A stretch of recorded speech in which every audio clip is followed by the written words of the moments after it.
Tony East here with Forbes. Much to discuss today. Pacers lose in Houston to the Rockets by 17, 130 to 113 to fall to 6-9. 3 games now under 500 for the first time this year for the Pacers. 68 to 60 in the second half was what that score reads, but the Rockets dominated that half, getting their lead as high as 24. Some nice energy moments and some good moments when the game was already decided for the Pacers, but a dominant second half for the Rockets is what guided them. Pacers were ahead at times in the first half.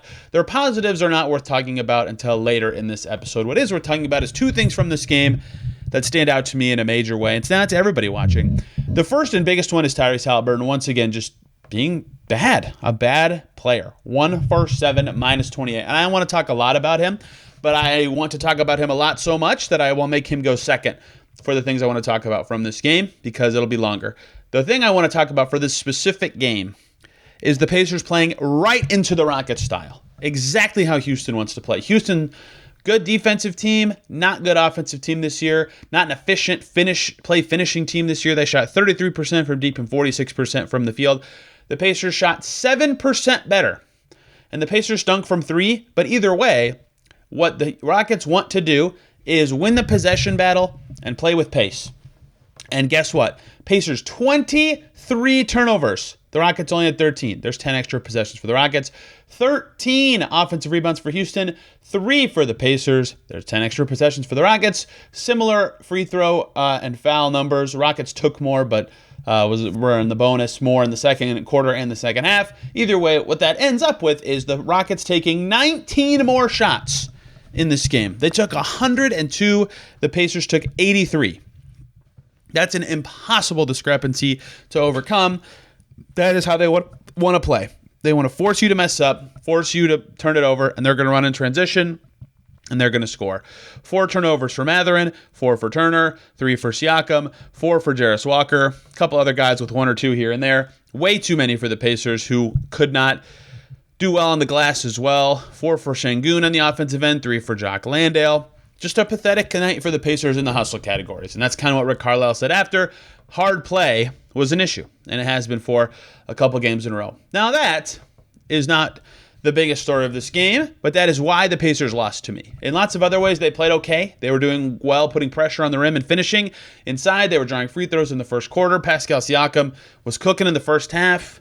Pacers went away from him again. This keeps happening. It's very strange. Quentin Jackson had the best game of his career by far. TJ McConnell was quite good. The bench in general chipped in outside of Jarris Walker. Moses Brown debuted and had 6 points. Lots of stuff was yeah, okay. They'd have been happy to walk away and know that happened in the game. But they still got smoked because they played the Rockets game. The Rockets on their home floor, playing the style they want, are going to win every single time. And they did. Şengün was terrific. Jabari Smith was efficient. Fred VanVleet got going. That was enough. Their defense was good enough. And so this game specifically, that's what the Pacers can be disappointed with. Not really as much effort as the Heat lost last Friday, but a little bit of hustle stuff and not playing their game, playing the Rockets game instead. The bigger story and the zoomed out issue for the Pacers the entire season is Tyrese Haliburton. Once again, just falling flat, not being a good player. What I had to clarify with people from this one is, compared to last year, if he had, let's say, 12 points and 10 assists, that's a bad game for him, but it's a fine outing, 12 and 10, okay. He did not have 12 and 10. He didn't have 10 assists. That was his thing last year. He had 8. He was okay passing, only 2 turnovers. He had 4 points on 7 shots. On entering the day, he was averaging 16 points on 14.5 shots. Haliburton shooting 38.3% from the field, 28.8% from deep on the season. By far his career low from 3, still his career low from 2. Even his free throws entered the game at a career low percentage. He's just totally different this year. And a million reasons have been floated why. And I will give my longer-winded answers on reasons on Locked On Pacers for tomorrow. But they cannot win if he plays like this. I mean, they have, to be clear.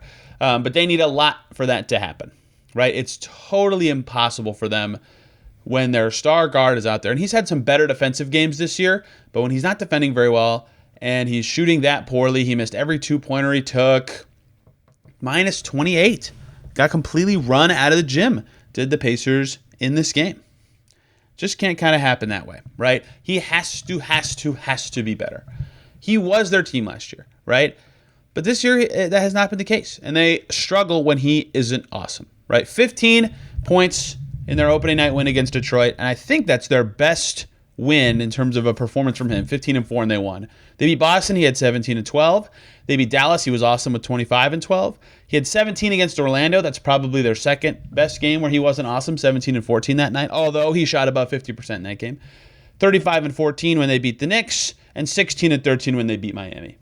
They kind of go as he goes, which has been the case for forever. And so when he's been off, whether from a scoring perspective or from a passing perspective or both, in far too many cases this year, they have no chance. They just don't really have a chance because how often he has the ball, and should have the ball, quite frankly, given the resume that he has. It's just so hard to overcome that. He played 30 minutes in this game, right? He's going to have the ball a lot when he's out there because of the pedigree that he has. But if he's not awesome, it's not worth it. On the season, Pacers net rating entering today with Haliburton off the floor, plus 4.24 with Haliburton on, minus 5.83. Their offense has been better with him on the bench. That is remarkable to me. Just remarkable. And their defense has flipped productively too. That's a 10-point per 100 possession swing. That's not a star player. That's a bad player. That's an ineffective player. Now, let's be clear. I don't expect this to be what his season ends up being. A lot of people say that he's just bad now, it's over, whatever. I don't buy that. Maybe. I mean, it's been 15 games now. And that's really why this is a topic, is because this is a long sample, right? For a while, I shrugged it off and said, I'll break out of it. And he had good games and made everybody look kind of right for saying that. And then he's kind of fallen back again. And he just has to be better. It's quite frankly that simple. You know, a lot has been different for the Pacers this year. They're really banged up. Their bench hasn't been as good as last year, right? All sorts. Their pace isn't the same. You know, all sorts of stuff is just a little different, and that's all contributed to them being the team that they are. But the biggest part of it is this guy who dominates the ball can't make anything and isn't as effective in so many ways. He doesn't have the same wiggle. He doesn't have the same speed. He doesn't have the same effectiveness. And the Pacers are worse as a result. And they have to figure out what to do about it because their season is tumbling. They are very lucky the East stinks. They can be 6-9 and be okay. But this is what's supposed to be when their schedule got easy. They've lost 2 in a row. They have a very important homestand next week. They just need Tyrese Haliburton to be better. They need a lot to be better. So that's the story of this specific game. I feel very bad because Quentin Jackson was awesome in his first career start. Won't get talked about very much. Siakam's first half was incredible. Tore the Rockets up. Miles Turner looked like old Miles Turner on defense at times in this game, right? TJ McConnell was quite good. Johnny Furphy, Moses Brown, and Enrique Freeman all were efficient. Some exciting things for the Pacers to say, hey, some blend of present and future. Doesn't matter. When their star player was that ineffective, that's the lead. That's the story. And that's what will be the dominant topic for the Pacers until he finds a way to be better, or they can find a way as a team to be better with him playing more effectively than that. I have much more on Locked On Pacers about the 6-9 Pacers that are lost in Houston and Tyrese Haliburton. Thanks for watching, everybody. Catch you on the next one.